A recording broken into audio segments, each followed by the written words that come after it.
Who's going to get it in? Oh! So what is the optimal challenge zone? So optimal challenge zone is the sweet spot in which children are encouraged and developing, okay? Engaged in developing. Okay, so this is essentially the level of success where it's neither too hard nor too easy. If something is completed 100% of the time, it's too easy and quickly gets boring.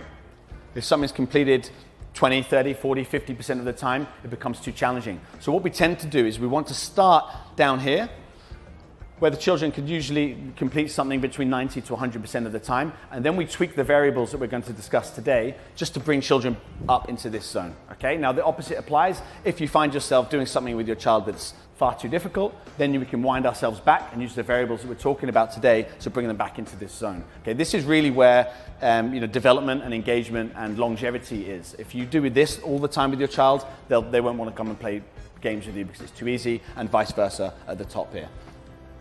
So the fact is that we can adapt. We just talked about equipment, but when it comes to the challenges and the scenarios and the settings that we're providing our children, okay, we can affect the equipment, we can affect the distance, for example. So how far is a child throwing a ball, or how far are they kicking a ball, or how far are you encouraging them to dribble a ball? You know, obviously you can increment that as they feel more confident. You might start with a 5-meter dribble, you might start then going to 10 meters and increasing the pace.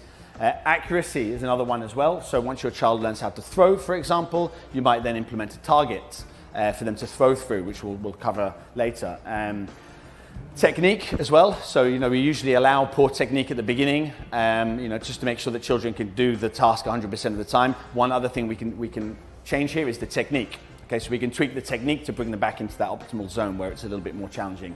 Repetitions, so the amount of times you're asking a child to do something. If they can throw 3 times, start to increment that to 5, 10, 15, whilst changing some of the other variables, okay? And again, we can wind that back when things get too hard.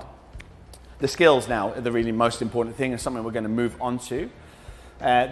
Knowledge of these skills is something that I would really recommend just having drilled into your mind. So whenever you're in a situation with your child and you can see them getting too frustrated or things are getting too easy, you can think, is the skill that I'm actually trying to encourage them to do here, is it too hard? Is it too easy? And how can I wind it back? So actually just changing the skill is usually the easiest thing to do.